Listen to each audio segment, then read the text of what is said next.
서울에서 멀리 떨어진 작은 시골 마을. 마을 어귀에는 커다란 정자가 하나 있었다. 그곳에 앉으면 마을 입구로 들어오는 길이 훤히 내려다 보였다. 누가 들어오고 누가 나가는지 한눈에 알 수 있는 자리였다. 그 정자에는 매일 점심이면 어김없이 박금순 할머니가 앉아 있었다. 할머니는 늘 작은 도시락 보따리를 들고 나와 정자에 앉았다. 그리고 멍하니 먼 길을 바라보았다. 동네 사람들은 다 알고 있었다. 할머니는 15년 전 떠난 아들을 기다리고 계신다. 할머니의 아들 정우는 마을에서 가장 똑똑한 아이였다. 고등학교를 우수한 성적으로 졸업했고 서울의 명문대에 합격했다. 하지만 문제는 등록금이었다. 이미 빚도 많은 상태에서 아들의 대학 등록금을 마련하기엔 역부족이었다. 아들은 처음엔 이해하려고 했다. 하지만 친구들이 대학에 가고 자신만 꿈을 포기해야 한다는 사실을 받아들이기 어려웠다. 미안하다, 정우야. 엄마가 해줄 수 있는 게 없구나. 아들은 화를 참지 못했다. 왜 이렇게 가난하게 살아?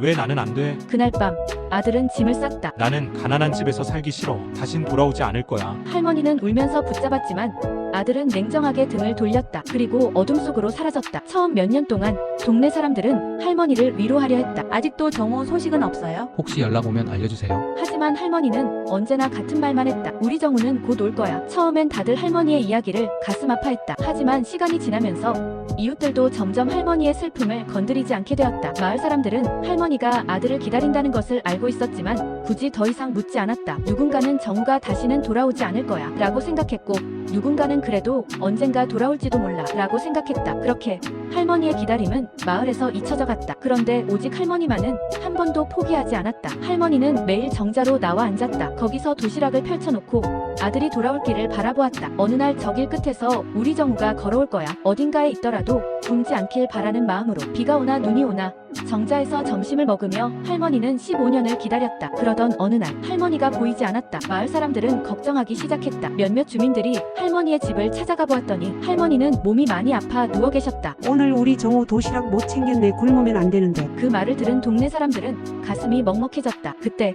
한 중학생이 말했다. 걱정 마세요, 할머니. 우리가 대신 도시락을 싸서 기다릴게요. 그날부터 마을 사람들은 번갈아가며 도시락을 싸서 정자에 나가 앉았다. 할머니 대신 아들을 기다렸다. 얼마 지나 소문이 나면서 할머니의 사연은 신문에 실리게 되었다. 15년 동안 아들을 기다리는 어머니. 그 기사를 보며 한 남자가 눈물을 흘렸다. 그는 가난을 벗어나기 위해 집을 떠났지만 세상은 생각보다 더 냉정했다. 공장에서 일하며 하루하루를 버텼고 엄마를 원망했던 자신의 지난날이 후회되었다. 하지만 성공하기 전에는 절대 고향으로 돌아가지 않으리라 다짐했었다. 우연히 보게 된 신문 속 나이든 엄마의 얼굴. 얼마 후 몸이 나아진 할머니는 오늘도 정자에 나와 아들을 기다렸다. 그런데 멀리서 걸어오는 남자가 보였다. 순간 할머니의 손이 떨리기 시작했다. 정우 맞지? 남자는 무릎을 꿇고 엉엉 울었다. 엄마 미안해요. 할머니는 아들을 와락 껴안고 오랜만에 소리내어 펑펑 울었다. 할머니는 도시락을 꺼내 말없이 아들의 손에 수저를 쥐어주었다. 많이 먹어. 우리 정우 배고프겠다. 아들은 눈물로 밥을 삼키며 그동안 하지 못했던 말을 속으로 외쳤다. 엄마 미안해요. 그리고 고마워요. 동네 사람들은 조용히 지켜보며 함께 눈물을 훔쳤다. 그날 할머니는 오랜만에 제대로 된 점심을 먹었다. 15년 만에 아들과 함께한 행복한 점심 식사였다. 여러분들도 오랫동안 연락하지 않은 가족이 있다면 먼저 연락해보세요. 어쩌면 누군가는 여러분을 기다리고 있을지도 모릅니다. 이 이야기가 재미있고 감동적이었다면 좋아요, 구독 부탁드립니다.